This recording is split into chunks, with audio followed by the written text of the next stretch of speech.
right. Hello again, everybody, and welcome to another exciting episode of the Legend of the Three Kingdoms. Yes, this is my custom D&D campaign set up in my really screwed up world, and the people below me who aren't in cyberspace are the players that have decided to let me have their characters' lives in my hand, and Tron apparently. So we're if you're wondering why like quality of the video and stuff like that is changed, we're trying something a little different. We're using new of a video chat technology. So if you are watching this either live or you're watching it on the YouTube channel, and the volume is off or the voices sound weird or you're not hearing anything, whatever, let me know in either chat or the comments, because this is new and we're trying new things. Other than that, I think we should probably head back into the Three Kingdoms.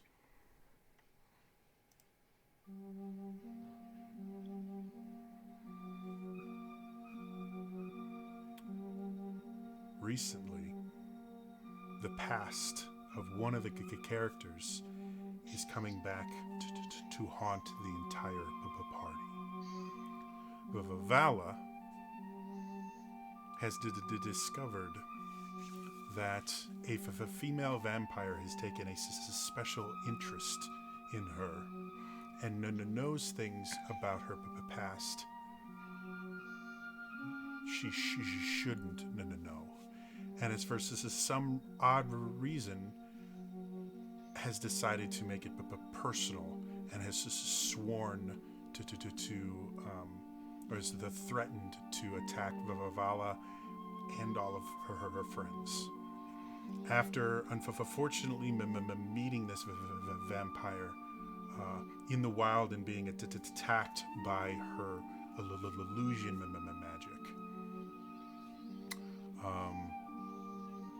the party was able to scare her off and make their way back to the relative safety of Celeste's lair. Unfortunately, something about Vala gave this vampire the ability to contact her despite the incredible amount of protection she already had through a ring of mind shielding. And to test whether or not the ring was even working anymore, Vala removed it, which was all this vampire needed to know her exact location. Working on the assumption that the vampire was going to assault the keep, more likely than not alone. The party has been gathering allies and preparing traps and other things to thwart the army that is invariably coming. Vala was able to contact the fairies that had tormented the party in jest way back in Valakukovia. Liliane was able to remember one of the wintering grounds that some of the blood hunters use in this area, was able to go and bring back about half a dozen blood hunters to help with the defense of the lair. The rest of the party has been preparing traps and other things around the lair, so that if the entrance to the lair is breached, that the enemies will have much more than they bargained for. Commander has even started forming bullets out of the anti-magic metal material that had made the cages that they had been trapped in the first time they've ventured into this little lair under its former master. All of this has been done. Liliane has finally returned at the edge of the dusk, but bringing with her an odd assortment of humanoids. They all seem a little more worse for wear. Some of them have very visible scars. A lot of them have rather unique-looking weapons, and they seem somewhat unsettled in the area that you all are in. What would you all like to do? I like to think I've been in the library this whole time, just building the only way I can describe it is a card house, but with books. Okay. Just over and over, just doing that out of boredom. Right. Yeah, you've discovered the basics of construction and structural integrity as it relates to book houses. You've actually started getting pretty good, spending a good the 3 or 4 hours in there. Like you've made 3 and 4 story tall, book houses before they've collapsed, and they've only collapsed on you twice. So I mean that's a real thing to be proud of. I am still freaking out about the fact that I have magic blood. Mm-hmm. So I would like to I would like to find Argenta Liliane and be like, so I have magic blood. Okay. What do you mean? So you're one of the Magic blood. You're one of the sorcerers now? I don't know. I will take a little pinprick. Mm-hmm. I'll drop out a few drops, mm-hmm. on a plate or something, and then I'll take out the wand of detect magic and just be like showing the black light on it and watching it go light up and be like, see? That's not normal. I don't think that's normal. I don't think it's normal either.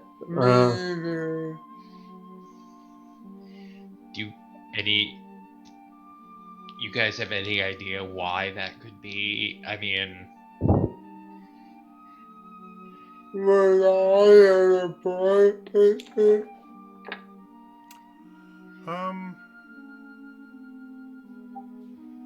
you're familiar with the forms of blood magic because that's kind of how your blood rights work. However, you're still a relatively new blood hunter. However, you have 6 blood hunters, including your former mentor here as well. You might be able to get more information from them, but as far as you're aware, that's not how blood is supposed to work.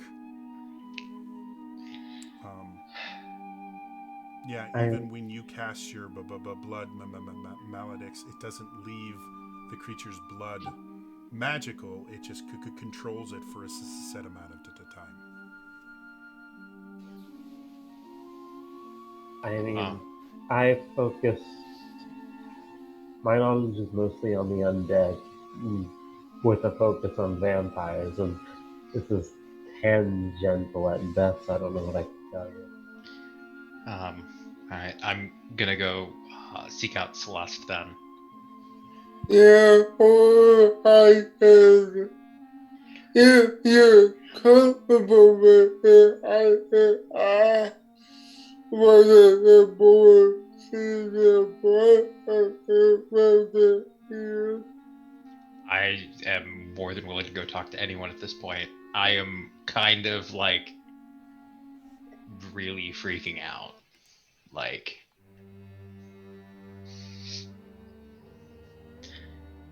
is this did they control me somehow? Yeah. So, finding the blood hunters is not difficult. When you first arrived, because of what had happened in the lair previously, all the blood hunters kind of were not fond of the idea of staying in the lair, so they've made a camp just outside the lair. As we lose, this is someone. Commander. Yay! Probably his internet. We will fix the stuff once he comes back. Half of you guys are now just like black lines. But Lillian and Vala, you guys are fine, so that's all the reason. So yeah, taking her out. Remind me if you will.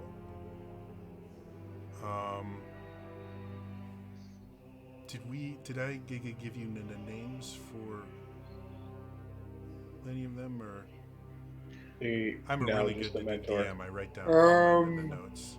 Just the mentor, I believe. Okay, what was his name? I don't remember.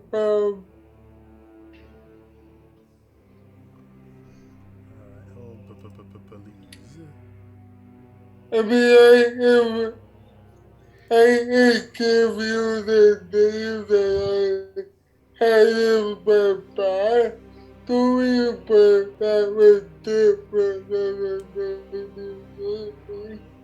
Well, let's use the name in your backstory then, because that should have been the name I gave him. Oh,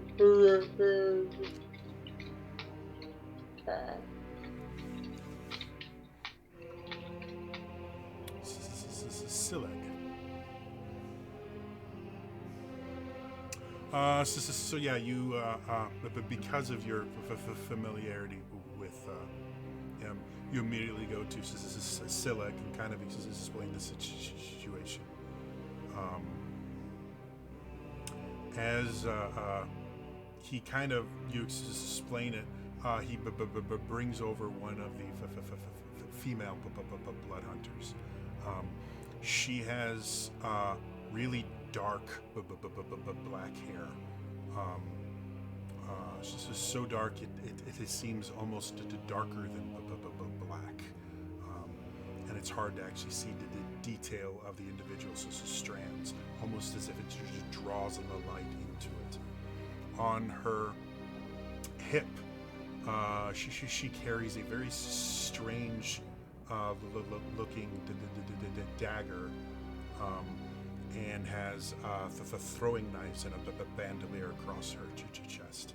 She comes over, and Sileg kind of explains this as a situation, and she looks at Vala, and you watch her to take out her knife, which you can see has kind of like two blades with a channel in between them, and she takes it out. She pulls your arm and immediately just kind of stabs it into your forearm with no warning. By the way, I must thank you all for coming to our aid. As she pulls it away, you notice there's a little kind of a vessel towards the bottom that seems to collect the blood, and it's a little kind of glass vial, and it actually pops out of the dagger, and she kind of looks at it and goes over to where her the bedroll is, and you see her take out a leather wrap that she unrolls, and you see all of these tools that, without understanding what they are, the only thing they kind of look like to you is torture devices. A lot of them are made of metal. They have lots of sharp points, They just don't look very appetizing. And she takes a few out and makes this kind of strange contraption.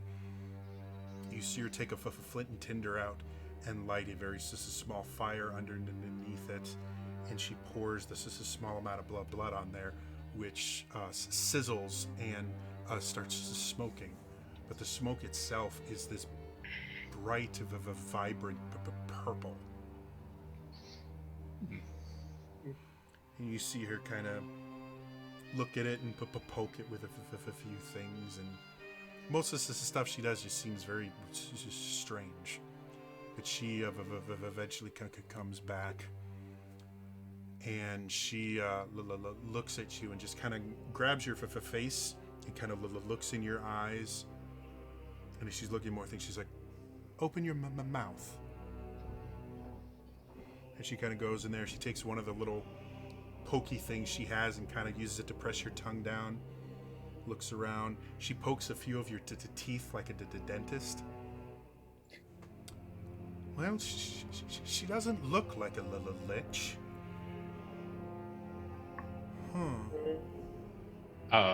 Excuse me?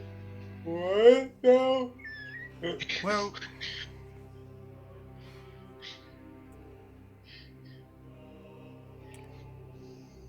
liches, the way that they're able to contain their power, they have a phylacterate. They generally make it with their blood and store it. Now that blood is basically permanently magical. If you destroy the phylacterate, you'll actually rob the lich of their power. And if you kill the lich while its phylactery is destroyed, or you destroy the phylactery before it can reform, the lich dies. It's completely wiped from this plane of existence. Your blood is somewhat similar. This is obviously blood magic, and whatever magic they've done has created some sort of connection with your blood and something else. I've never seen this done before, but to be blunt, other than random vampire spawn every now and then, we don't really get to kill many vampires or study them very often. They're very secretive and get quite upset when we kill one.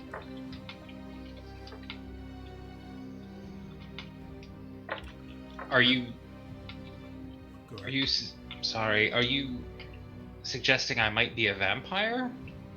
No, that would be easy to tell. Your skin may be fair, but it's not quite fair enough for vampirism. No, whatever they've done, they've somehow connected something magical with your blood. As a hunter, you have to admit, if my goal was to track a creature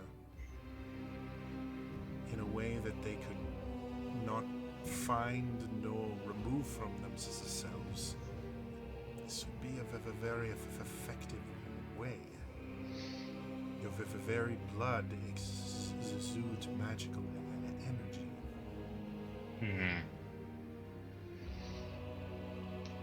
Well, thank you. This is incredibly troubling. Yes, I'm not sure if the thanks are quite needed for this. To be honest, if you weren't traveling with Lelaine here, my decision would be to end your life immediately and see how that reflects the magic in your blood. Whatever is going on here is by its very nature unholy and should be stopped. I agree. I would just like to find a way of stopping it without necessarily stopping my life, if possible. Well, if wishes were horses, we'd all be eating fine tonight. And she kind of spins and walks off. Then she kind of stops and turns back around. Selig, once you're done here, Liliane, you'll probably want to be on this too. We need to discuss what's going on. This is not an incredibly well defendable position. We may want to make other arrangements. She walks away. Selig turns to you, Vavala. Well,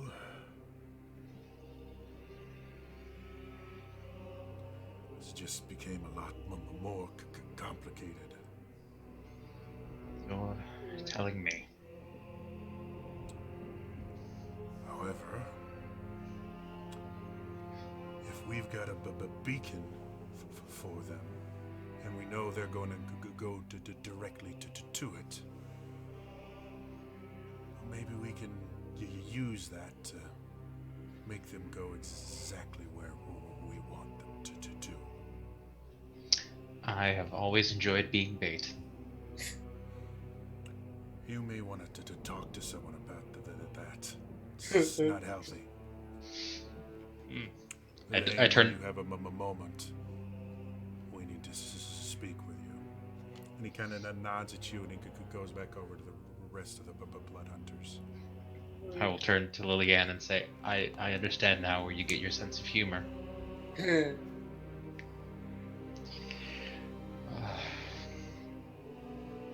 Well, thank you very much. I'll let you talk with your friends, and I will go back inside. So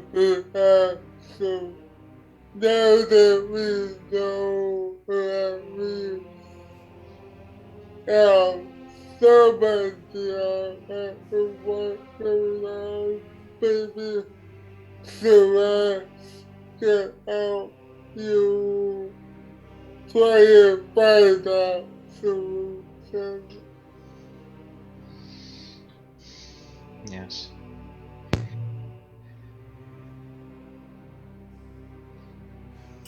So, Vavala, do you head back in, or where are you going? No. I am going to head back in and try to find Celeste if I can. All right. The Valor goes around those ones, selling the others. Okay. So Vavala walks off back into the lair. Liliane, as you could come over, you're immediately kind of hit with a bit of nostalgia. You've been on your own for a fair amount of time, but this kind of brings you back to when you first became a blood hunter, when you were first learning. Most of these other people you've never met before, but Selig, you spent a fair amount of time learning your craft. As he sits down, you watch him point to a younger, almost boy, with how young he looks. He has this really short hair, shaved on the sides, and a little kind of a ponytail for that the top part. And you see almost no scars on him, which to you immediately says he's Brands. This is spanking new at this. Yeah. As he reaches into a satchel he has across his on his hip. He opens. He takes out a piece of parchment. As he spreads it out, and you see a rather detailed map of the lair and the rough area around it. You can see the layer itself. The reason it's hidden as well as it is there's a fair amount of like rock formations around it, which are not uncommon in Fenris for just random rock formations to kind of grow out of this swamp. So that tends to keep it hidden, but beyond that, there's really no defensive aspects to it other than its secrecy. But looking at the map, as you all should be able to see in front of you now, you can see that this area here with all this strange kind of growth in it is the area where the fairies have laid their trap. You know that the vampire herself is going to be coming from the northeast, so they're going to have to cross this river here, and theoretically might go directly to the forest unless they take a different route. But as Selig looks at this, he goes, one of your friends told us about the fairy woods that you had intentionally created. And he kind of looks at you with a disapproving look. Perhaps not the best decision you've ever made, but... No, but different times and all that. Valid point. The rest of this area, though, if we're going to fight against a force of vampire, whatever army she can raise, we need to do more than just hope that the fairies could confuse her. We need to come up with traps. We need to come up with paths we can make them follow to wander into places that are advantageous to us. And we need to use this terrain to our advantage. I mean, we have running water here, valuable enough of a fight against a vampire. She'll probably have avoided at all costs. There's other standing water we can use for various things. We have trees. Depending on the time we have, we can construct pits and other things. I don't think we're going to win this fight on pure brawn alone. Liliane, how competent would you say your friends are? I would say they're really competent. I mean, well, at least that we have a new group member. I can't really say much with them. They see the rock big knowledge, so I don't know how you found them, but the others, we've been through a lot together, and I can see one of their capabilities, even if some of them like to do their own thing every once in a while and cause trouble.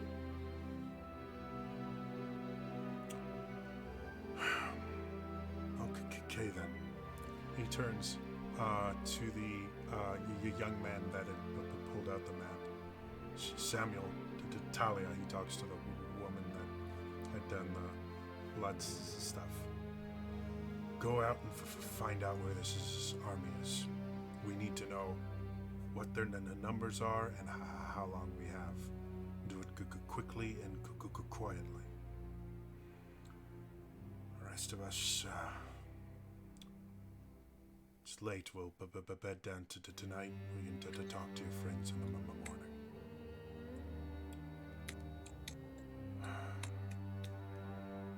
Did you say the boy name? Yeah, the boy's name is Samuel. And the woman's is Talia.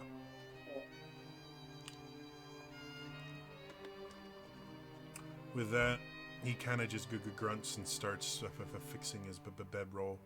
You can see one of the other blood hunters is building a small cooking fire. Selig turns back around. When you went off to hunt on your own, I wasn't 100% sure that was a great idea. And now it's just seeing what you've become.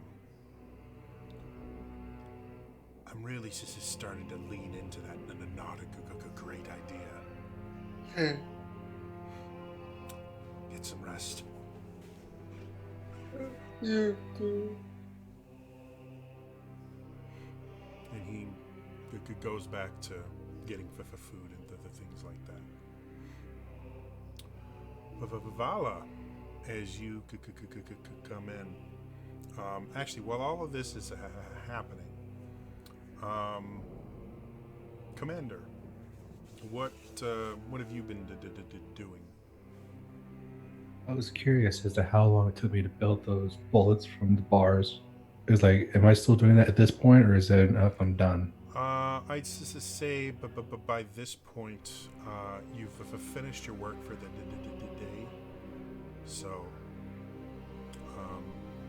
yeah, but by the time of Vala and Liliane we're talking, you had probably just finished. Okay. How much is left of those bars? The bars and the bits and pieces that Vala gave you are useless, basically. There's still scraps and stuff like that, but none of it is in the pieces that are in good enough shape to make any more bullets out of. Again, this particular metal, you weren't so much like melting it down into just shaping it, as you were basically kind of carving the bullets out of it. Oh, okay. Because you don't have access to like a full-blown forge. Mm-hmm. And to be honest, even if you did, you're not 100% sure you could melt this metal down. It's been a beast to work with it. I just want to find an empty sack, like a hat. What's the word I'm looking for? The material. It's a sack, just an empty sack, so I can put all of the excess metal into it, because I would like to experiment with it later when I do get to a kill. Sure. The only issue you'll have is there's lots of scraps that you're able to put in. They do have a weight to them. Mm-hmm. So you're only you're able to find an old flour sack that's not being used. You're able to load up about half of them, and the bag, well, it's not very big. Size-wise, probably weighs the 30 to 40 pounds. Okay, I'll only take about 20 pounds then. Okay. So yeah, at this point, you basically have something about like this big worth of the metal, and that weighs the 30 pounds. It's like carrying around like the tungsten or lead. Oh, this will be fun. Well, yeah, that's all I'm doing. Okay. Arjinta?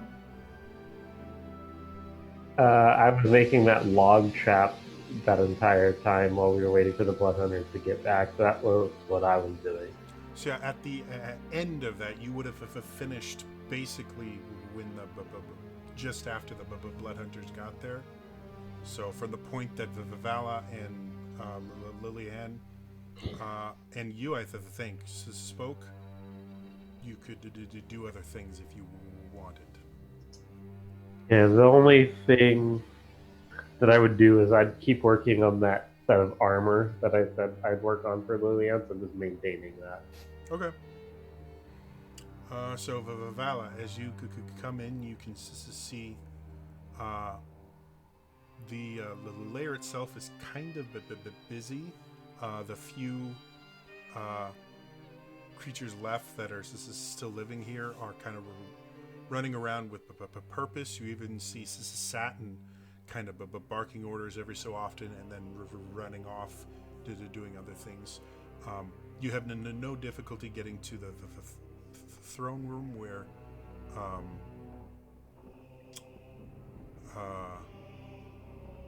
Celeste has kind of made her area.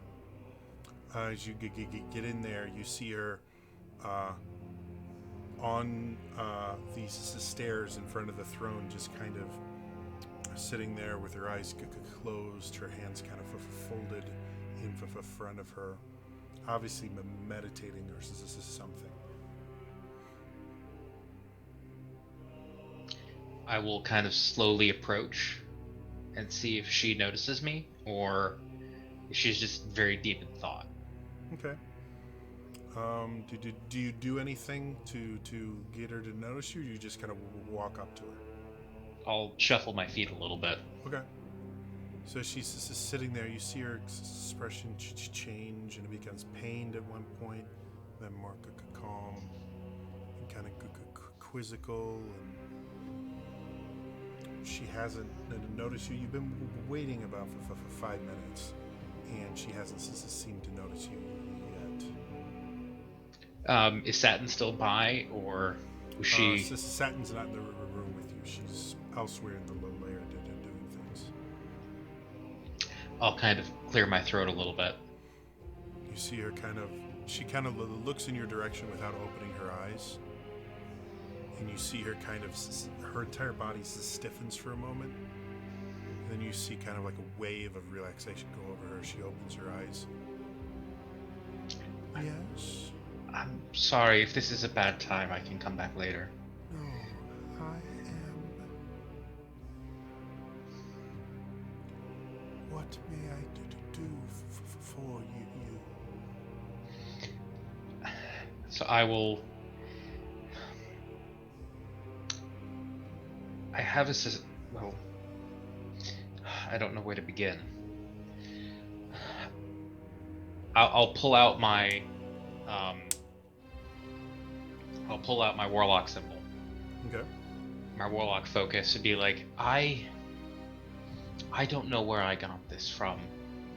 The Dark Lord seemed to think that I stole it from him here, and I have no memory of that. I have no memory of actually getting this. I just remember having it one day. With everything that has been going on and my lost time, I began to fear that maybe they had been controlling me. Maybe I had snuck in here and stolen it. So I began looking for some kind of tracking or something on me that would explain how they could control me, or how they were able to find us or communicate with me. And what I found is that I think they're using my blood to do it. She looks up at you and just kind of extends her hand towards you, palm up, like she's asking for your hand. I'll take her hand. And she kind of pulls you in and just kind of very lightly embraces you. And for a moment, you just kind of feel very safe. And then suddenly, it's almost as if wind is just rushing past you. You're covered in darkness, and you're trying to figure out what's going on.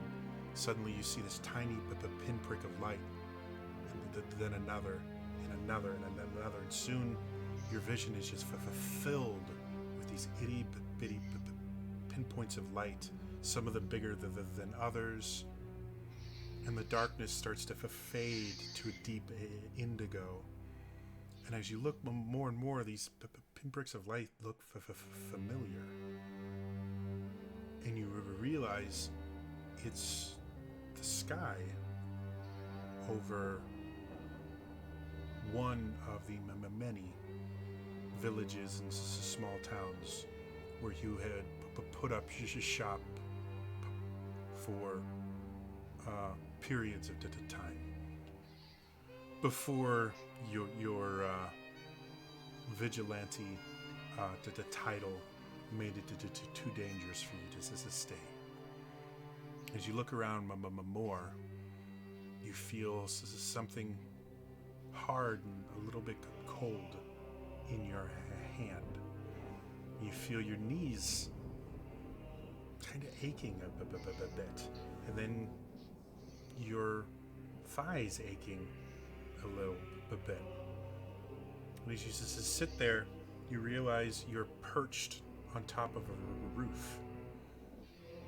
And the reason your legs are hurting is you haven't moved in a little while, and they're not particularly fond of you being in this position. I'll kind of adjust myself a little bit. Do I still have Celeste's hand? Is she still there, or? In fact, the clothes you're wearing are different than the ones you were before. As you kind of look down, you've been in this attire before. It's hard to pinpoint this exact outfit, but it's somewhat form-fitting. It's very easy to move in. This is your vigilante garb. Generally, like not all of your vigilante acts happened premeditatively. A lot of it was just you saw, something happening, you took action. But every so often, you would see something happening that you couldn't fix just with a quick wave of your hand or a song. And so you would plot and make plans. And this was one of those plans. As you're sitting there, you notice a group of people walking by, one of which is wearing elaborate clothing. Furs, incredibly expensive furs, enough jewelry on him that any sane person would have thought, maybe I should take some of this off if I'm going to walk around at night. But whoever this person was, they obviously felt that they were safe. Around him, you see some very strong, tough-looking guards that are obviously there to protect him from this very stupid thing that he's doing, walking around this late, showing that much wealth. But in the back of your mind, you kind of feel this anticipation and glee that you knew this is what was going to happen. So you are currently on a roof. There are 4 guards and the noble below you. Because this is a memory, this has already happened. You know you're going to succeed. I just need you to tell me how you succeed. No roles necessary. You're just going to narrate this particular thing. I would like to believe that I had set up some kind of a trap. Okay. Let's go forward. Whatever you remember is how it went.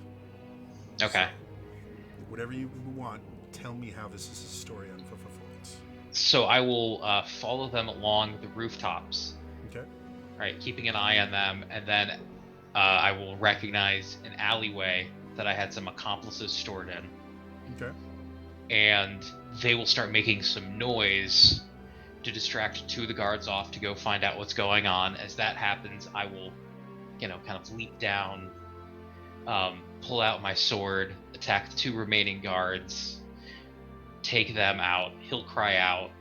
I'll dispatch the other 2, and then I will remove him of his jewelry. Okay. So as you're going across the rooftops, you can see a little bit of your breath in the night air.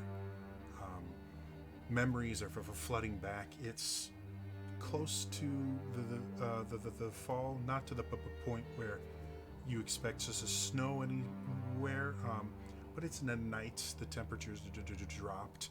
You can feel that cold air as it goes into your lungs just kind of gives you this brisk bit of energy as you very lightly jump across. You can see the alleyway that you've already paid off a few beggars with more money than they've seen in the 3 months. And all they really needed to do is make some noise and then vanish, which they do perfectly.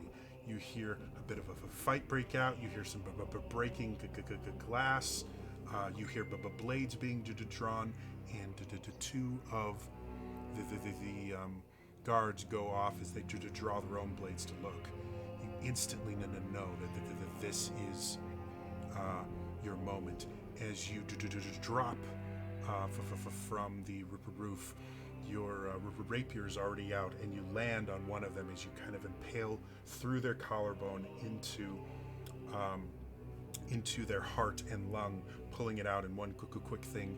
The other guard seems flabbergasted. He starts grabbing for his sword, but before he can, you kind of go into a deep lunge right beneath the chin strap on his helmet, goes straight through one of the major arteries at his neck, and he kind of grips at it as he falls to the ground. The other 2 guards could come out, already having weapons drawn. You instantly collapse to the ground as they come closer. When they get close enough, you grab a handful of dirt, throw it into one of their faces, get the other ones just straight through the heart, spin around, go across the 4th one's in the neck, and end with your rapier pressed against the noble's throat. What are you doing? I'll have you know you will be hung in the square for all to see. As you press the rapier in closer. They'll have to find me first, and that's not gonna happen. You can see his face, even in the dim light, starts growing redder and redder. You can see his scowl becoming deeper and deeper. Now, I think those ill-gotten gains you have just don't suit you very well. I think I'll be taking those off your hands, putting that money to better use than flattering your ego. He looks at you, and you see him about to say something, and then the tip of the rapier just goes in just a little bit further, and he stops. You watch him reluctantly start taking off rings, throwing them on the ground. Rings, on the other hand, throwing them on the ground. He spits. Still has his furs, still has his neck jewelry. Oh, no. You'll be taking those off as well. Even more. His face has gotten so red, there's like 2 veins on the forehead that are just pulsing. You're worried one of them's going to pop and shower you in blood, if he even has blood. So you see him take off this incredibly expensive amulet he seems to be wearing. It's got a signet on it.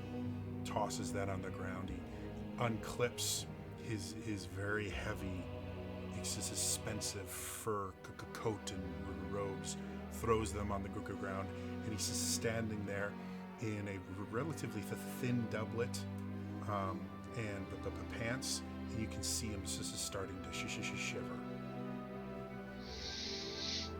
Well, I thank you for your kind contribution. Now, off you go.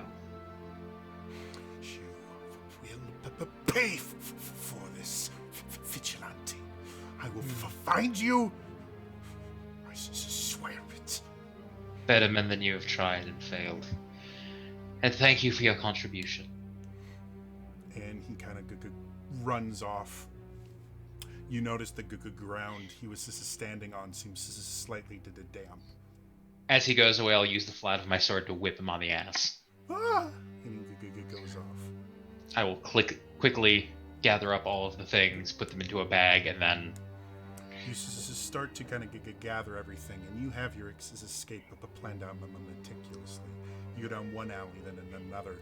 You climb up a drain pipe on one of the houses, up one of the buildings, climb over it, go into another alley, dip in dark to make it almost impossible to follow you, and suddenly, somehow you've taken a wrong turn. The alley in front of you has no way out. There's nothing to climb. You're just at a dead end. And you're trying to rack your brain as to what in the world did just happen. Suddenly, this intense bright light almost blinds you. You drop the bag. Instinctively, you pull your rapier out. But the light is so bright that you drop it and are just kind of brought down to your knees. And you hear, not even with your ears, it just kind of resonates inside of you. You who try to protect the innocent from the darkness, take my light. May it repel their dark. And then everything's dark again. You kind of blink. Both of your hands are in fists, to the point where your fingernails have almost cut into your hands. You're gripping so tightly. And as you open your left hand, you notice your warlock focus. And then you're suddenly back. You kind of fall down. And Celeste kind of leans back on the stairs and just rests. See, you are not a thief. Well, you did not steal from me. What you have was given freely. Thank you. This makes me feel much better. I know not what they have done to you or your blood, but I would not have trusted my little light to run corrupted by the darkness.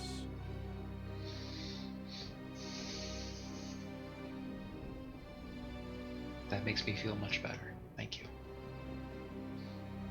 And I'll just go in and give her a hug. As you do, you can kind of feel, muscular-wise, like she is barely holding herself up right now. Whatever she just did seemed to take a lot out of her. Is there anything I can do to help you?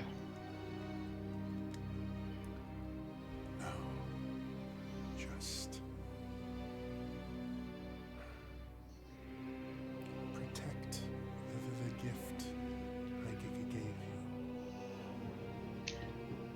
With my very life. Preferably without giving that up.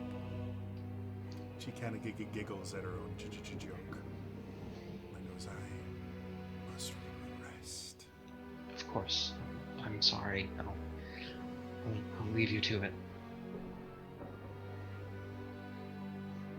And I will start to go out, and then before I do, I'll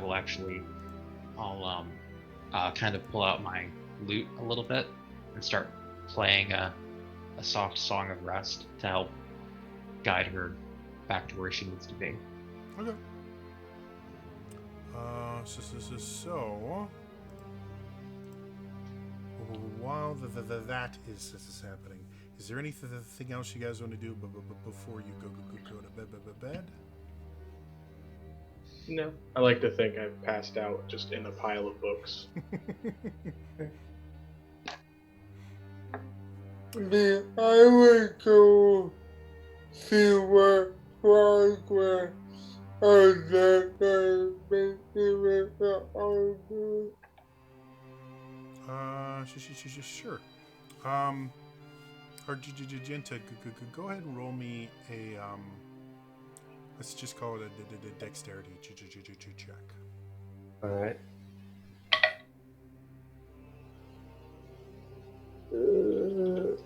12. You're making as much progress as you can. Remind me, what are you doing to the armor? I was treating it to make it hardened leather, and then I Yeah. No, I remember. Yeah, for the most part, you've gotten it to the point where you can start molding it into the actual shape of the armor. okay. Because once you harden it completely, it kind of needs to stay the same shape. And you've basically been able to get a pair of because this is going to be a leather armor, right? Yeah. Okay. So yeah, you've been able to form the leather armor itself. It's going to need to basically cure over the night, and probably for the first half of the next day. All right. But that's the only part left, is the curing and hardening. So it's not a play. It is kind of interesting as you could cure it and everything. It has kind of this stripe pattern to it. The leather has kind of discolored to a point to where you have these kind of lighter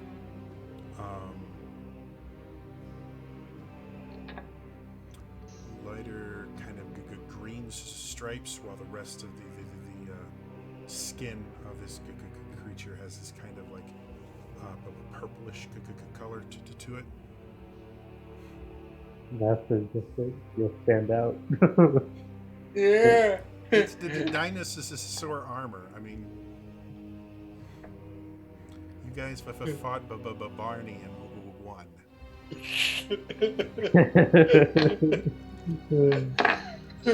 Perfect. All right. So with that, everyone is able to retire, get some sleep. When you wake up in the morning, you guys wake up to the smell of bread and meat being cooked. As you get up, you notice that there's a larger amount of food than is normal. And you can see one of the blood hunters that come in and is just basically taking bits of it to the blood hunters at society. They still seem to not like being in the lair itself. I just look. Are there any rolls? Oh, there are. There are now multi-colored rolls. Oh my god. There are rolls of various size. Like you have little like dinner rolls, and then you have much larger ones that are like this. Some of them have seeds on them. I just grab as many as I can in like an armful, like arm to chest kind of thing, and just sit down at the table with them, and that's all I have. It's just every various kinds of rolls and nothing else. You do notice some of them, as you pick them up, have a film this is some sort on it. And as you kind of put them down and kind of smell it, it's honey butter.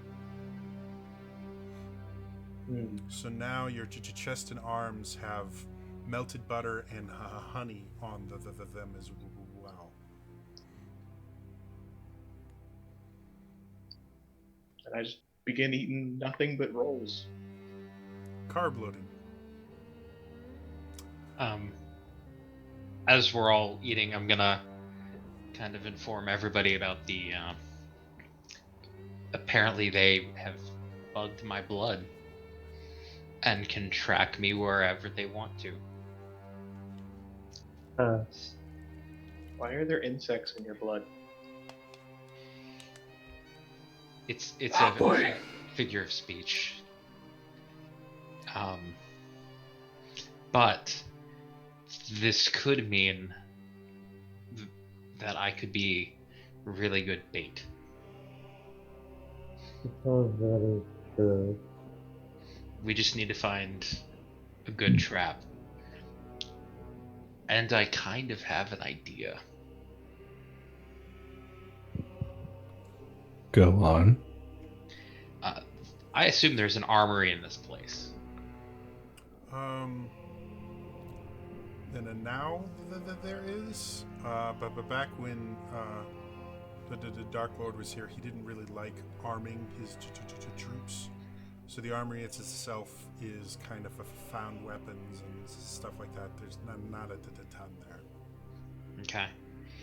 So my idea is, and I'll have to talk with the pixies on this, but as they start to enter the pixie wood, draw them into a clearing where I am, I will confront them and make it seem like I have animated all the weapons and try to scare or frighten the group into spreading out or following me deeper into the pixie wood.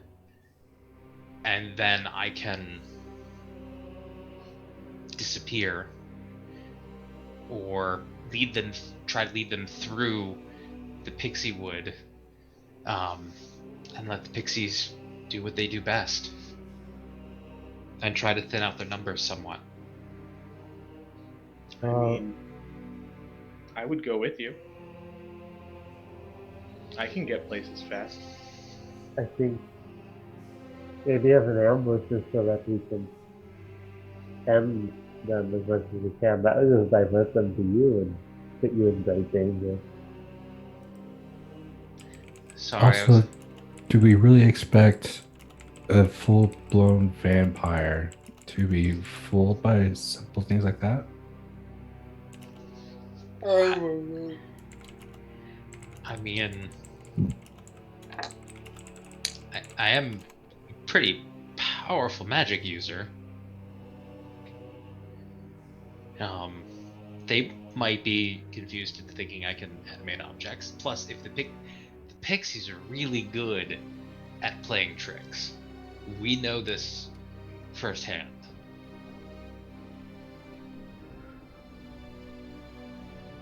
Yeah, that's just. I mean, we're talking about a very highly intelligent creature. Well, the vampire, yes.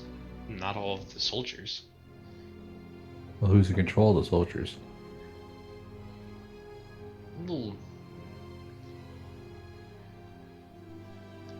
it is just an idea. I understand. I just want to make sure with whatever idea we have, we know of any possible flaw before we try it and risk killing ourselves. Again, I'm thinking we're going to need a multi-phase plan. You're And not I wrong. am just an entertainer with an affection for flames. You and Argenta and Liliane are far better at military plans and battles. I keep hearing that word. What is it? What word? Plans. I know it's a new concept for us as well. Well, for me, anyways. that's where you come up with an idea for how you things want to go, and then invariably it goes sideways. Every time. Like But- with the rolls. Like with the rules. Gotcha. I mean, it'd be convenient if there's like an underground river here so that Lillian could be standing on the other side of a pit trap. They walk to the pit trap, they fall into the underground river. The vampire starts dying. I can create up to 35 gallons of water. If you need water. Maybe a little more than that.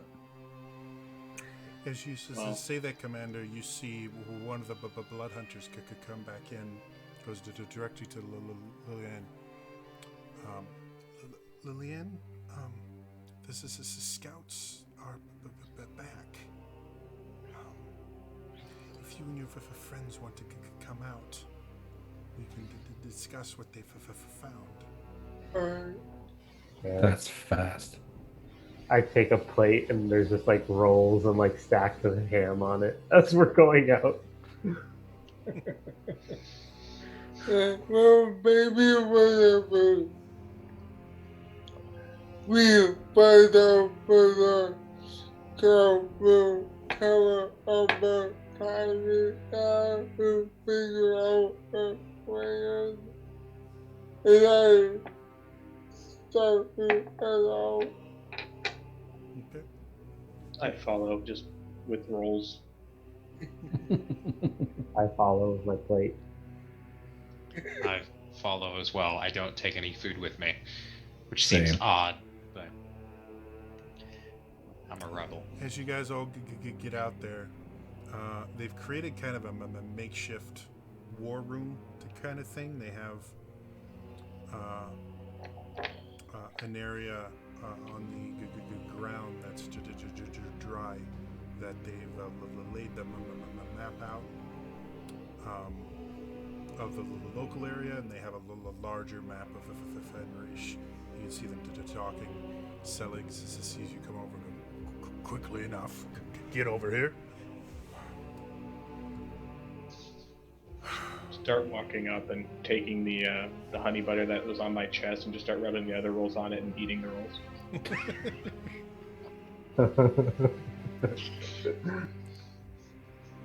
As you guys all kind of gather around the maps, he gestures towards the dark-haired woman that stabbed you, but before Talia to tell us what we're dealing with. Samuel and I were able to find her encampment. They're taking their time, it looks like. And it's a fairly large group. Luckily for us, it seems there's only one vampire. However, there are some thralls. There are various beasts she is bent to her will. There are humans which don't seem to be enthralled by her, simply motivated by some other means. And they have lycanthropes. A lot of them. That's unexpected. Overall, without concluding the vampires itself, probably have a force of around 80 to 100 troops.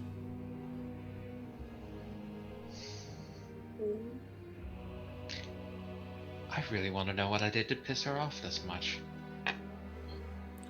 Well, stick around long enough, you'll probably find out. What do we have for time? Well, again, they're not moving fast. Their movements are slow, deliberate. I'd say we have 2 days. And we can rightfully assume they will only attack it in the night. Beyond that, she kind of just shrugs. Well, I have to admit, not particularly fond of our odds. He opens out and he lays down the map. All right. He starts pointing. We have running water here. The vampire herself and her thralls will take the damage if we can find a way to make them stay in it for any period of the time. We have these fairy woods that very likely will confuse most of her to the troops, other than maybe a few of the wiser lycanthropes. But beasts, thralls, humans especially, well, they're fairy's favorite toys. Beyond that, we've got trees. These willows have a rather remarkable elasticity to them. And the vines that hang from them are just strong. You think we can make traps out of them? I think it's possible. I'd rather hear what plans the rest of you have. We have quite a lot of land we can use. If we have various pools of water that, while they aren't currently running, some inventive use of tunneling could change them from standing water to running. What other ideas do the rest of you have? My concern, I like the idea of using the river and the fairy woods, but my concern with them having such a large number is us getting flanked and cut off from the cave as a fallback point. Well then, we need to come up with some ways where they won't be able to flank us. Well, one idea I had, would it be possible to create candles in the river to give us kind of a perimeter of running water? Maybe even a boat or two.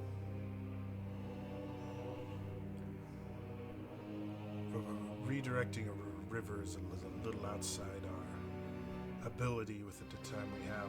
A moat, we might be able to create something in the two-ish days we have, but it would eliminate our ability to make any other traps or preparations.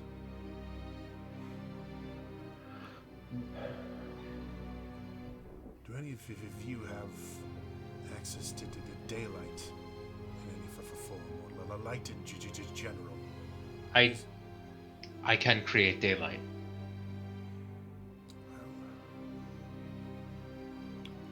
One of our number is rather skilled with magic, particularly wards. Maybe together you could create some daylight wards that would.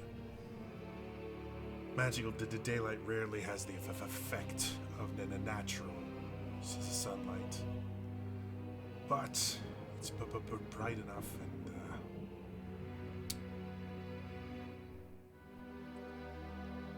they won't be happy to see it. So if they do start to flank us, a few well-placed daylight traps might prevent them from traveling to a flanking position.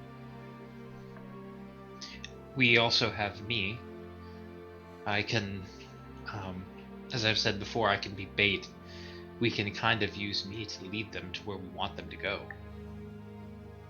A valid point. Though it would be nice to spread them out a bit before we have them also start heading towards you. That reminds me, if you do need a moat, I kind of look outside and I cast Mold Earth and just make a 5-foot pit. That changes things. Hey, Jody. Yep. In my short time on this plane, have I seen anything that looked like it was a relatively good digger? Oh. Something that could dig effectively? You've probably seen direwolves, which, I mean, the dogs in general are good at digging, and direwolves are massive. So that could do some pretty serious digging pretty quickly. Trying to think of anything else you would have seen. Probably the direwolves would be your digger of choice. Okay.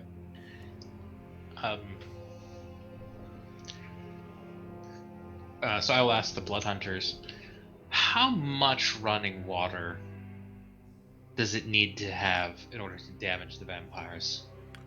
Running water in general will damage vampires.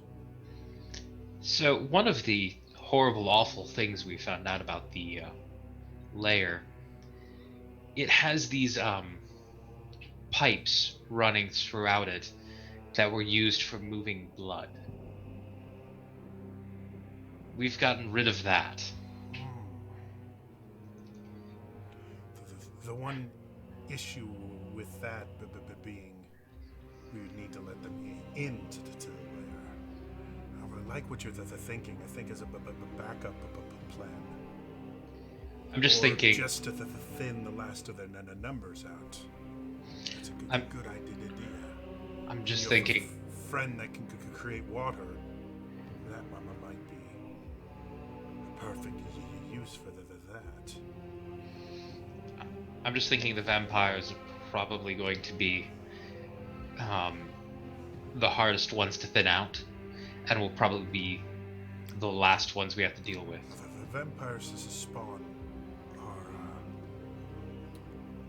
basically mindless beasts. They're not generally dangerous individually. They're dangerous when they're in groups.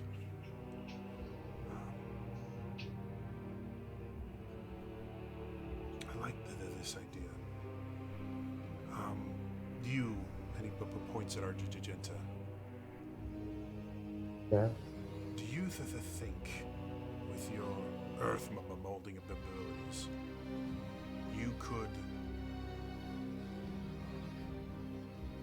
build a tunnel from one of these larger bodies of water that we could lure, maybe just a covered trench? We could lure some of this to spawn into them, unleash the water through the tunnel, and could create our own vampire killing tunnels. Given the fact that we have a couple days, I could do that. Right.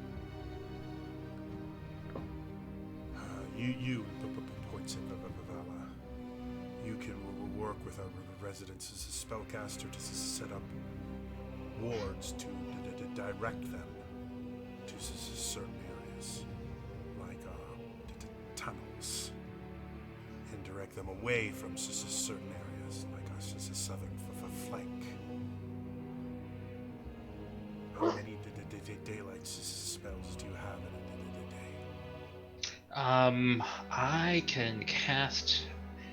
If I do nothing but churn out that, I can cast 5 of them. So over 2 days, we could have 10 wards. That might be just enough. You turns and looks at the commander. I've heard stories about you. You have any thoughts? Hey, Jody, how big is the entrance to the tunnel, to the keep area? It starts out maybe about 15 feet wide, and eventually narrows, or maybe to 20 feet wide, and eventually narrows to about 10 feet that you seen on the other map. It's only about 2 at a time at that point. Yeah. Okay. And they have 6 blood hunters that came back with. Yeah. Okay. So I'm a very big fan of these daylight spells and using the trees as traps because we humans are not very good at dark.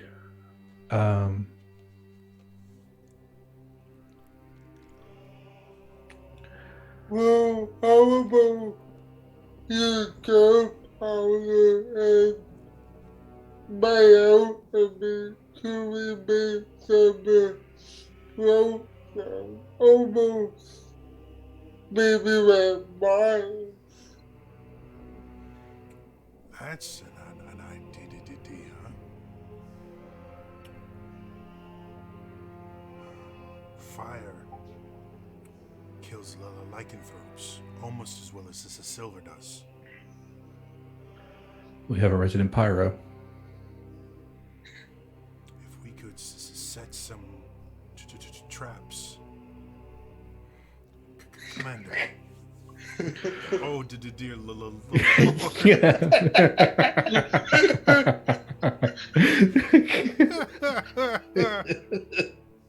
We should not give him this power. No. Commander. Character, stay in character. Have you ever dealt? I've noticed the weapon you can carry. Have you ever dealt with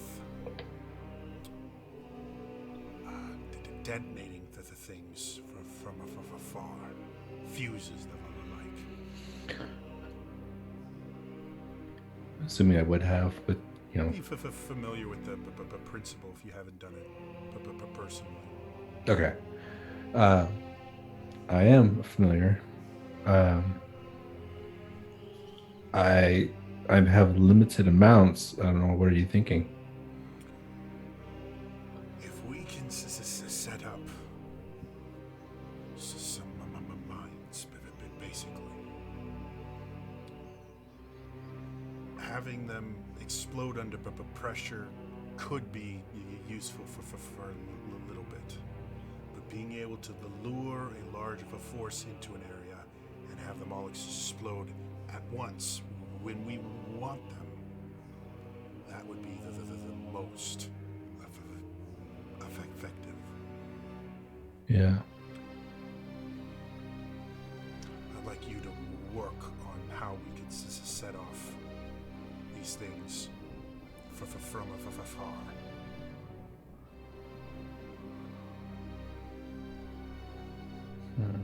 I mean, I could do that with my weapon, in theory. How far away could you be and still set these things off? I mean, at night, could I do that, Jody? Or would that be disadvantage at night? As long as you can see, I mean, you've got the range of your... Yeah. That, which is, give me a second. So, your big issue would be the light, being able to see what you're shooting at.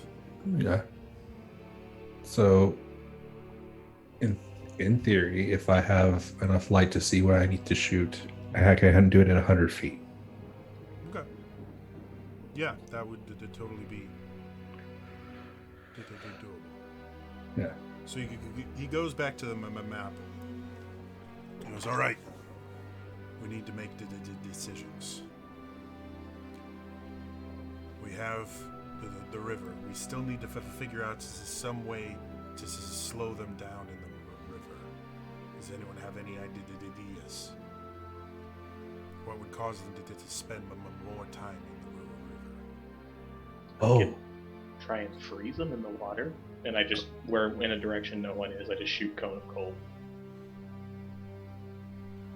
Well, the water would no longer be running unless we only froze the top of it.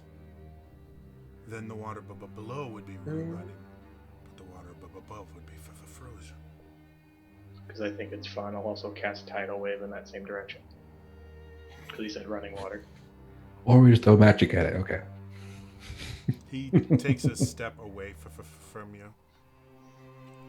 All right, so the little boy Blue will have you positioned at the river. That will take care of probably half the vampires to spawn.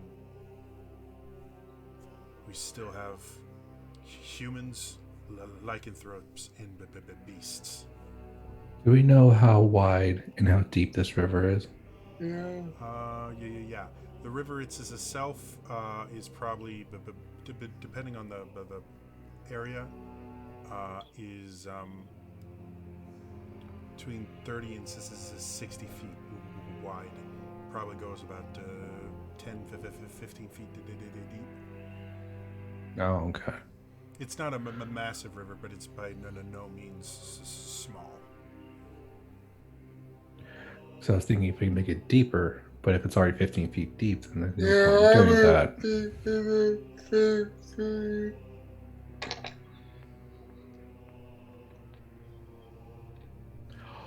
Argenta, what if you made the banks of the river a little wider in certain spaces where they're too narrow? Give them more time in the water. I could do that. I can widen the pit. Someone would have to move the dirt back in to make it not weirdly deep, but it would work.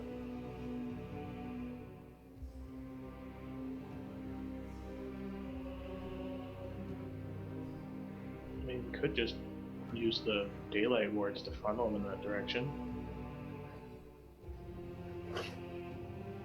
Yeah, we don't have to.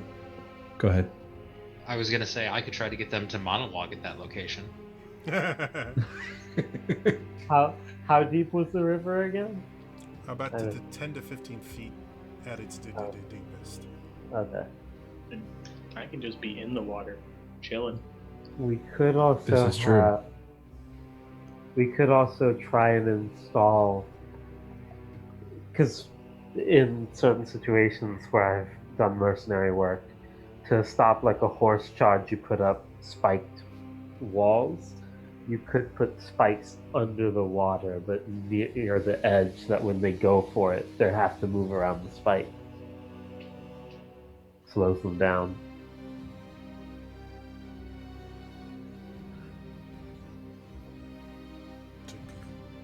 Good idea. Ooh, could we? Sorry, I was gonna say, couldn't we like lay the spikes down so they don't see them, and then use the willow trees to raise the spikes? So that way they kind of draw them into the trap, and then they have to work their way around it. It's a good idea. So We also we gotta make sure. We also gotta make sure we have good ideas and fewer ideas because we have 2 days to make all this. So Yeah. So here's where you guys get to make your decision. You've got 2 days to do things. So each person needs to pick what they're going to do on day 1, what they're going to do on day 2. And I'll let you know how much of a day a certain task will take. okay. So day 1, we'll start with Commander. What is your goal on day 1? And I don't have much black powder to spare, do I? You don't have a ton. Yeah. You might just from pure black powder. You might have enough to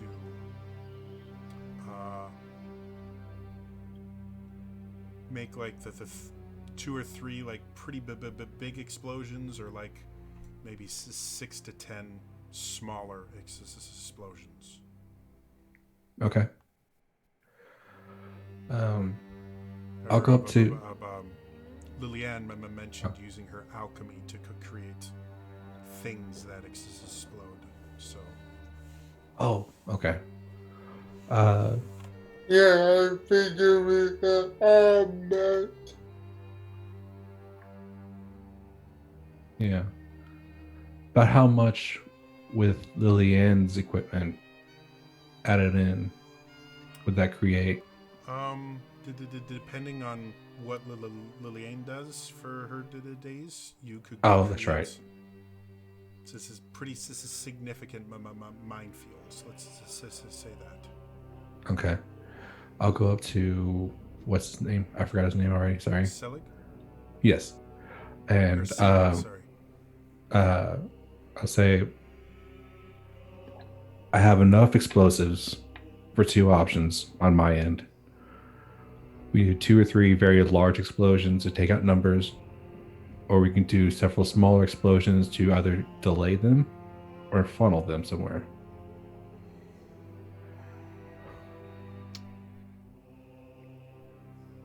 I say taking out the numbers would be more useful than directing them with explosions.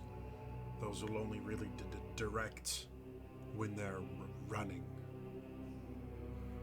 Okay, that's fair. Daylight and the things like that are much better for the direction, seeing as they last for a while. Okay. So I'm thinking I'll probably want to do one here, a large one.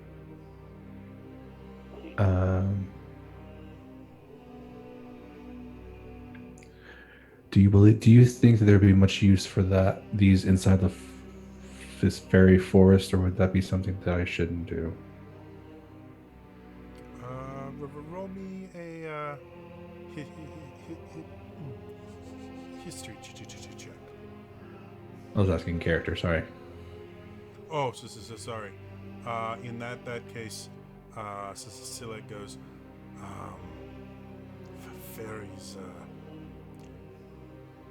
fairies have their own things. Messing with their plans tends to cause more chaos than it does help. Okay. I'd say avoid putting anything in the fairy forest. That's a very valid point. So I'll do 2, one up here and one closer to the left of this main area right here. Okay. And then I want to put one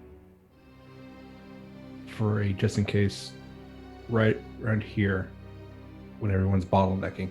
So you can draw on the map. Oh, I can? Yep.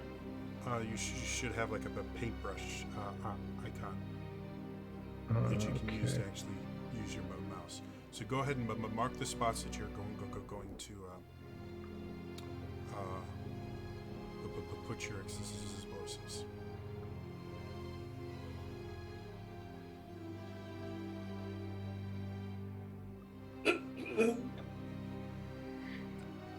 All right. So Oops. with those 3, Oops. that will take you roughly about half a day. So you have another half of the day that you can do something else. We will come back to you for your second half. Let's go nameless. What are you doing day 1? Since mental anything isn't my strong suit, I would just be aiding whoever needs it with polymorph to help with digging, or to help with brute strength and lifting stuff with polymorph, or just using magic in general to help. Okay, so we'll come back to you. But basically, for the rest of this day, when someone describes something that you want to help with, just kind of chime in. Oh, I'll help you. Okay. Okay. Argenta. I'm going to be making that tunnel. Okay. Where you can see there's a couple bodies of water. Where are you making it? Go ahead and just mark it on the map. I would probably be helping with this if it's digging related. I'd want a larger body of water, so I'd probably be using this one.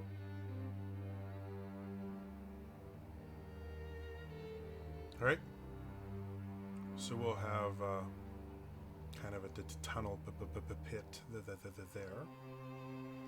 That will take the entirety of your day, since it's kind of a big.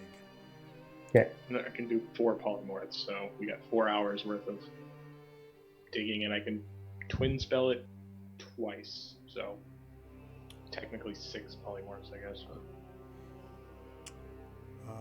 Cool. Lillian?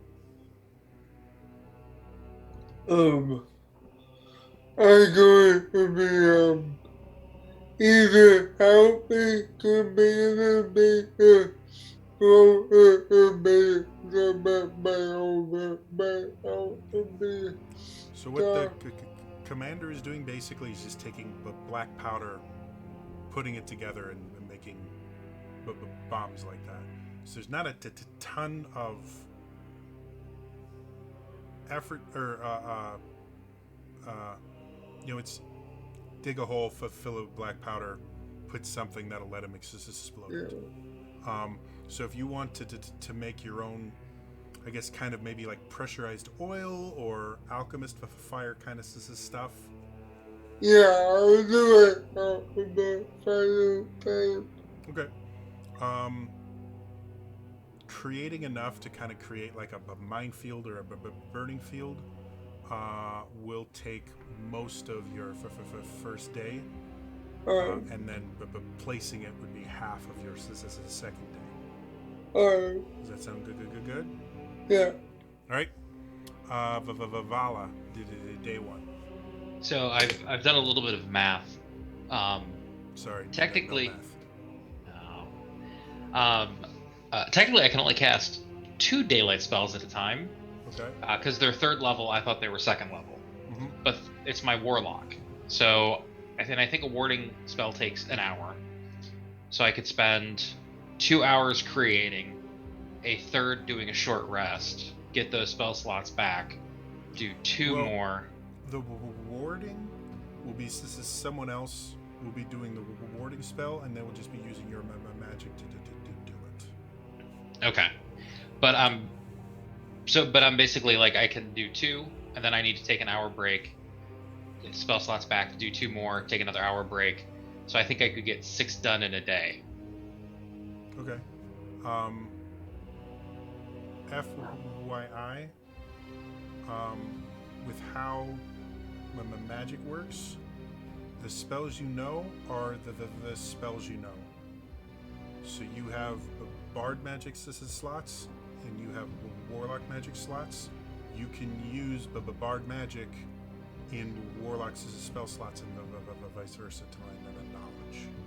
I believe that is correct, but I don't have any 3rd level Gotcha. bard spells. All right. That was where my problem was earlier. Makes sense. Cool. So, then a day's worth of rewards would be 6. Yep. And then, do you want to do both your days just making rewards, or? I also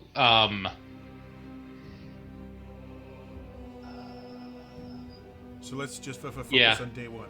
So day 1, you're making wards. All right. day 1 I'm making wards. What do you want to use them for? They can I either stop people from stop some of the creatures from going somewhere, or can be used to direct them. So I think we want them to go through the fairy forest Okay. and go through Commander's explosive fields. So I would kind of suggest that the wards get placed on the outs, kind of in between the river and the forest. Okay. The tunnel down here is kind of out of the little line. Do you want to try and use any of the wards to split off a group to go a little further south, or what do you think? We should, in theory, have a total of 12. So I was thinking maybe 6 up at the top near the river, Okay. and then we would have 6 more to play with on the next day. Okay. So if we wanted to drive somebody down south. I'm also kind of asking the others where they think these should go. Okay. Cool. So, Commander, you spent half your day making the things that blow up. This is second half of day one. On the entrance to this place, the tunnel, it's downgrade, correct? Yes, it goes. Or is it slopes down. Okay. Is it like a steep or okay? That's It's relatively gradual. Like going from the 20-foot wide entrance to the 10-foot wide area where you go is probably 100 feet, and it goes down maybe 15. So okay. So rise over run. that It's is pretty shallow. yeah. Okay, so I would probably move it a little far. This would probably actually have been put there. Okay. Guess as far as the rest of it, I would help out Vala with all of her stuff, and I would also start working on doing the rope traps with the trees and the vines. Okay. Unless the other blood hunters are doing that. Well, they're going to be basically doing what you tell them. So, are you talking about the vine traps where they bring up the spikes in the water, or? Well, no, it's like the old cartoon whole loop on the ground that catches the ankle. Okay. And where were you planning on? Like, do you guys want to do anything on the other side of the river, or? Yeah, actually, I didn't think about that. I would probably start with these up here, Okay. along this bank, right here. I'd probably start there because I have a feeling it feels like a good funnel. So that's probably where I would start. Okay. So with half a day's work, you can basically trap the east side of the bank with rope traps, and that'll be the end of your day. Is it roughly like one per tree, or do we have? Is there like a? Let's. This is a figurative representation. Mm-hmm. Let's say most of the willow trees grow basically on the bank or in the river. If you've ever seen willow trees, they basically grow in water almost. Yeah. So there are more willow trees than you see here. Okay. If that makes Yeah. sense. Okay. So you basically have an area of maybe about 150, maybe to 200 feet of the bank that has the various traps in it. Perfect. Day 2, we'll go from the other direction of Vala.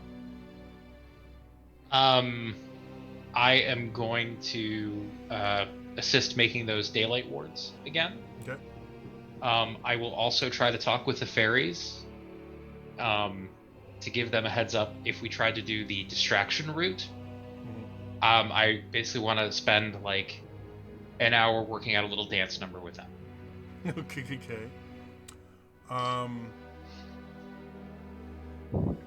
Cool. We'll have you place the wards in a little bit here. Lillian, Where do you want to put your mine field?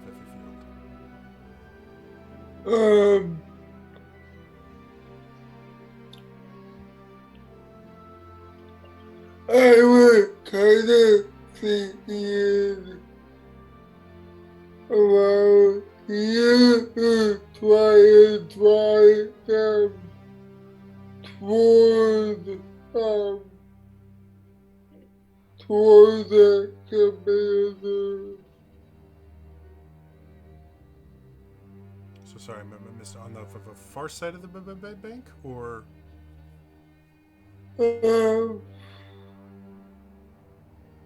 Right around here. oh, I see. Yeah, not. Oh, okay. Yeah, sure. Yeah. So that'll To take the. try and follow up the road. So they are coming from this direction. They are. They are. This is this is where they come. Basically, the northeast corner.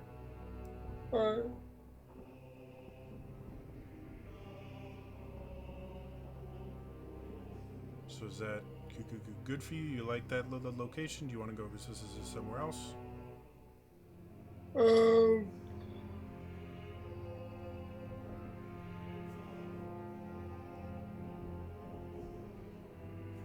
Let's see if I can choose a show. Yeah, it lets me. Okay, so sorry, changing this as a screen so people can actually see what we're doing here.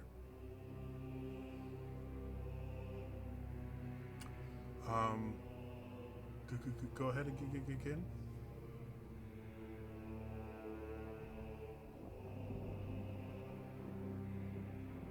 I think.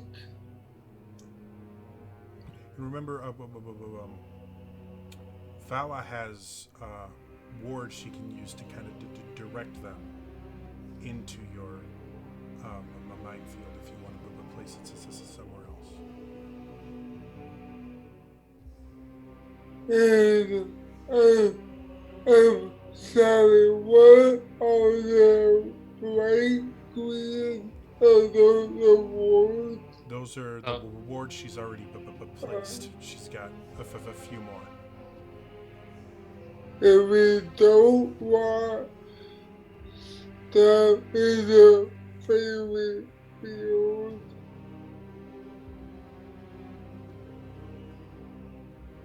Yeah, I think the fairy field will Yeah. thin them out on its own. Well, just to keep things going, go ahead and keep thinking about that. I'm gonna keep going to the next person, which is our Jinta. Okay. Yeah, I want to just to kind of direct them in a this-wordly direction. I want to work this way in this kind of direction, and I want to start making like 5 to 10 foot deep little pits, and then put spikes at the bottom of them, just so that there's like, if people do try and swing around, they'll start falling into them. Okay.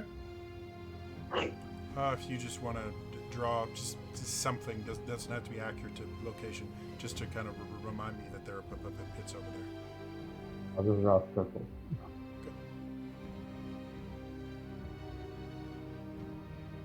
I would just be helping Argenta with that for most of the day, and then I had a question, Jody. Mm-hmm.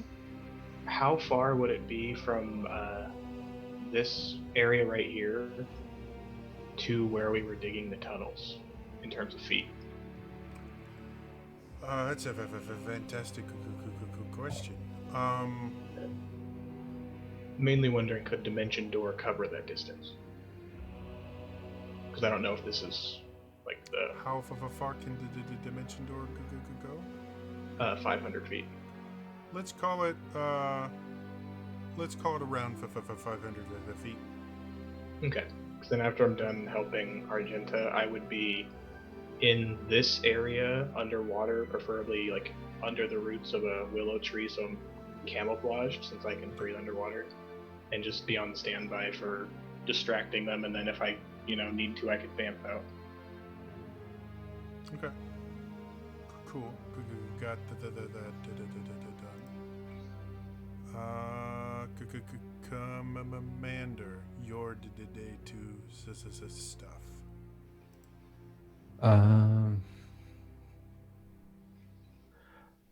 Guess I would be helping Lillian with the mines for her, and if it doesn't take all day, then I'll be doing more tree traps.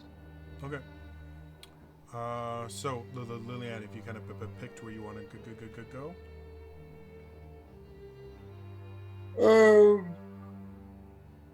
Yeah, I see how kind of do a commander and put it at the back of the fairy room. Yeah. Right around the there. Yeah. Okay. Cool. If you want to just make a mark or something, Yeah. so I remember that. And then that takes half your day.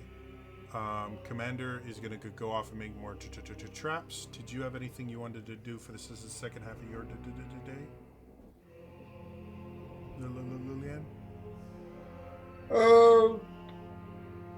Just help me whoever needs help. Okay. Going back to Vala. You got 6 more wards you can place. So As of right now, you basically have the troops coming from here, going directly through here. So there's nothing really sending them this way just yet. right. So the question is, team, do we want to try funneling some of them that way? Do we want to put a wall behind the fairy forest to try to push them down that way after they get through there? Those that do get through there? Do we want to try splitting them up? I think splitting them up would be nice. They lose the center of command. Yeah. So Yeah. where do you think those wards should go then? Put We some. could do. I don't know, something like this way, like a wall of it that way, maybe. I don't know what you guys think. I mean, I know what I think, but my character would not think of this, so I'm not checking. He's still dealing with the rolls that he keeps rubbing on his chest and arms. On day 2, wow, that's a lot. Transformations. I mean, we could do like another wall of them like this. But Yeah. I just...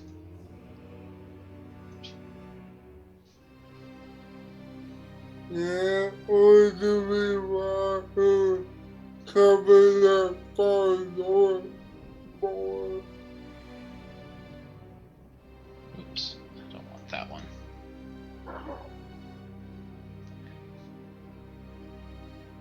Like, put another wall this way. I'm just thinking with the daylight wards I already have in place, I'm trying, Yeah. Well... I mean, we could... I can't move the ones that I've already placed, correct? Those are... No, they're put in place. Got it. Why can't I move this one?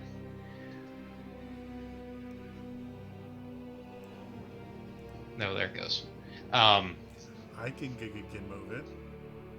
I did, for whatever reason, I was getting my mouse over it. So we could go like that, so that way some of them would not go through the fairy forest and instead go through the traps. Yeah. And it would delay them getting to the cave entrance if they do make it past it. Yep. Okay. Kind of like that. Commander, just so I don't forget, can you just make some marks or something on the east bank for your Oh. traps? Sure. I will forget. I'd also recommend someone take a picture with their phone just in case if it doesn't save. Oh, this stuff will save. I still have my marks on some of my Kingdom of the KKL maps that are 6 years old now. Nice. All right. So you all are able to get this done. You could come back to the cave for a late afternoon meal, and start to get ready for the assault that night.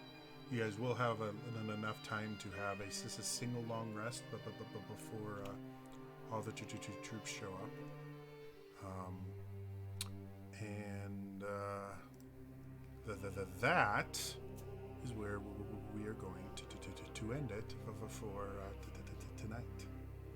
So to tune in a couple weeks for the assaults and to see how much of these troops they're able to thin out before they get to the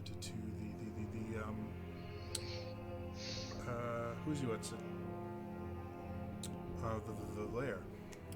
As always, if you missed any of the episode, I upload all of these to my YouTube channel. It's youtube.com/TrainerJody to check it out. I've also started a brand new podcast type thingy where I get a couple other people, some DMs, some players, and we talk about tabletop RPG to topics and give our opinions on them. So yeah. The next one of those is going to be Monday, the 27th at 7 p.m. Central Time. So please tune into that. The last one was really great. Otherwise, that's all for me today, and I will see you guys next time. All right? Bye-bye.